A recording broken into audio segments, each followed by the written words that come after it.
அதிசயங்கள் செய்கிறவர் நம் அருகில் இருக்கிறார்.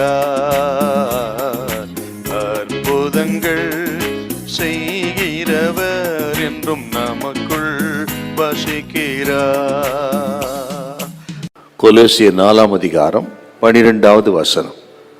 எப்பாப்பிராவும் உங்களுக்கு வாழ்த்துதல் சொல்லுகிறான்.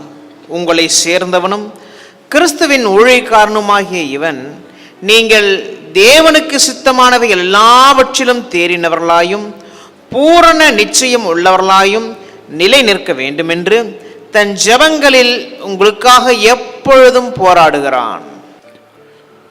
இந்த கொலோசு சபைக்கு ஊழியக்காரராய் இருந்தவர் எப்பாபிரா, பவுலடிகளின் உடன் ஊழியக்காரர்.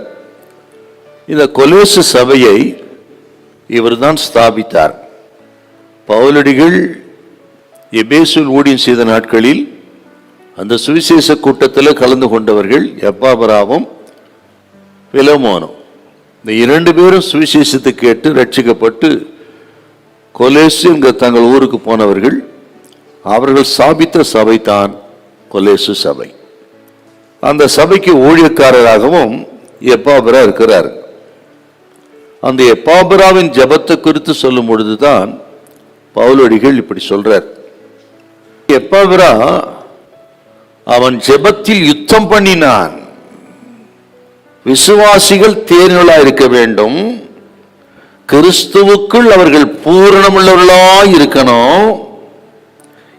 எந்த கள்ளோபதேசம் வந்தாலும் சரி, எப்படிப்பட்ட சூழ்நிலைகள் மாறினாலும் அசைந்து கொடுக்காமல் நிலைத்திருக்க வேண்டும்.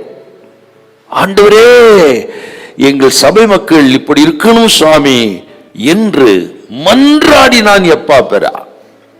என்றால் இந்த ஜெபம் எவ்வளவு முக்கியம் பார்த்தீங்களா?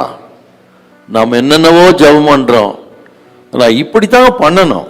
நீங்க ஆண்டவருக்குரிய காரியங்களிலே அப்படி நிலைத்திருக்க, பூரணலா இருக்க, தேவக்கு சித்தமானது செய்யணுமே அப்படின்னு சொல்லி நம்ம மன்றாடி ஜெபிக்கிறது தான் உண்மையான ஜெபம்.